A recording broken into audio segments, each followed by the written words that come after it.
गिबियाव बिएन बड' निउस चेनेलाव बयखौ बरायबाय। चेनेलाव गोदानब्ला अननानै चेनेलखौ साबस्क्राइब खालाम आरो खौरांखौ मोजां मोनोब्ला लाइक खालामना हो। दानिया खौरांखौ जोबजासिम फारियै खोनासंलांदो। मोनसे गोजोनथाव खौरां।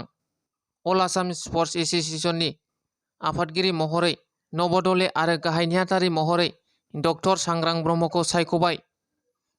डक्टर सांग्रां ब्रह्मआ गावनो बे खाबुखौ होनायनि थाखाय आसामनि गिबि मन्थ्रि डक्टर हिमन्त बिश्व शर्मा आरो एमएलए जयन्त बसुमतारीजों लोगोसे बिटिआरनि मावफुं सोद्रोमा दावबायसा बर' बिथांमोनखौ साबायखर बावहरदों।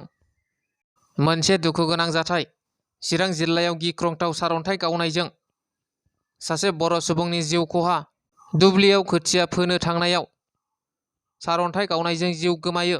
बिजनी मंगलियान गयबारि गामिनि 42 बोसोर बैसोनि आबादारि बेंगा बसुमतारीया सारअन्थाइ गावनायजों अबथिरायै जिउ गोमायो। मिथिनो मोननाय बादिब्ला मैया सानजौफुनि 1 रिंगासो समाव खोथिया फोनो थांनायाव हरखाबै गिख्रंथाव सारअन्थाइ गावदों।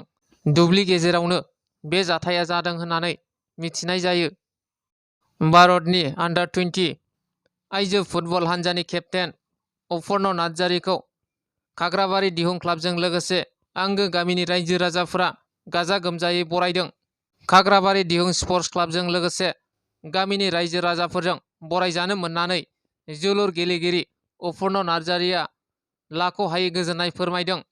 रायजोनि बेफोरबादि रंजा बाजा खौसेयै बरायनायखौ नुनानै अपर्न नार्जारीनि मेगनाव मोदै। दिहुं स्पर्ट्स क्लाबजों लोगोसे क'क्राझार जिल्ला sports association, Banargaon block committee UPPL, Banargaon block committee लाइमोन गांखं इउपिपिएल, बनरगाव दखरा एबसु, बनरगाव ब्लक कमिटि आइजो गांखं इउपिपिएल बिथांमोनाबो अपर्न नार्जारीखौ बरायदों। बाक्सा जिल्लायाव सानै सेंग्रानि मुगैथाव खामानि। बागानपारानि सानै सेंग्राया सानै उन्दै हिनजावसाखौ बेरायनो लांनानै गुवाहाटीनि हटेलाव जिनाहारि खालामदों। हरसे जिनाहारि खालामनानै गारना गालाङो नलबारिनि राजा लामायाव। गंसे गामिनिनो जनि बर'आ सानै उन्दै हिनजावसाखौ मन' बर' मुंनि सासे लोगोजों लोगो नांनानै बे मुगैथाव खामानिखौ मावदों। बेरायनो लांनानै गुवाहाटीनि गंसे हटेलाव हरसे जिनाहारि खालामो। फेग्रा मुवा जाहोनानै गारिजों गारना गालाङो नलबारिनि राजा लामायाव। उनाव सानै हिनजावसाया नलबारिनिफ्राय बाक्सानि न'आव नुजाथि फैनानै गासै बाथ्राखौ न'खरनो फोरमायनायनि उनाव जाथाया सोराङाव फैदों। उनाव न'खरा जाथायनि सायाव बरबरि पुलिस थानायाव गसर थिसनो। पुलिसा सानै हिनजावसाखौ मसलपुरनि फाहामसालियाव आनजाद खालामनो लाङो। बाक्सा पुलिसा सानै दायनिगिरिखौ नागिरनानै सेबगासिनो दं होननानै मिथिनो मोननाय जादों। गाहाय आरो गोजौ थाखोनि फरायसालिनि समा सोलायबाय। गाहाय आरो गोजौ थाखोनि फरायसालिनि समा सरासनस्रायै फुंनि 9:50निफ्राय जागायोमोन। नाथाय दायो बेबादि जानाय नंला। रायजो सरकारा गाहाय आरो गोजौ थाखोनि फरायसालिनि समखौ सोलायबाय। गाहाय आरो गोजौ थाखोनि फरायसालिनि समा बे खेबनिफ्राय 7:30 रिंगानिफ्रायनो जागायसिगोन।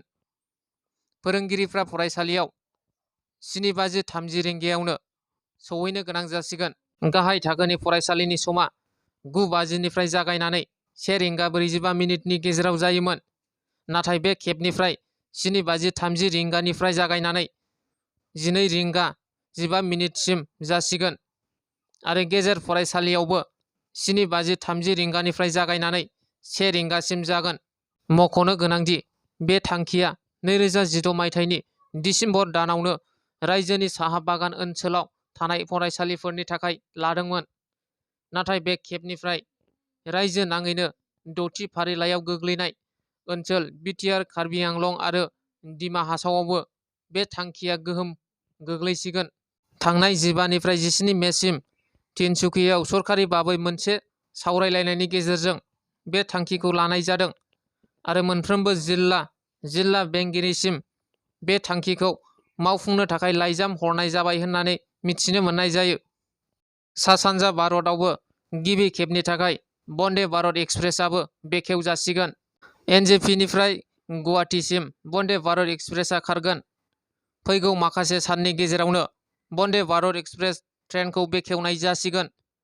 गाहाय मन्त्रि नरेन्द्र मदिया फोरमायनाय बादिब्ला फैगौ जुन दानसिमनि गेजेराव भारतनि गासै रायजोआवनो बन्दे भारत एक्सप्रेस ट्रेनखौ बेखेवनानै होगोन।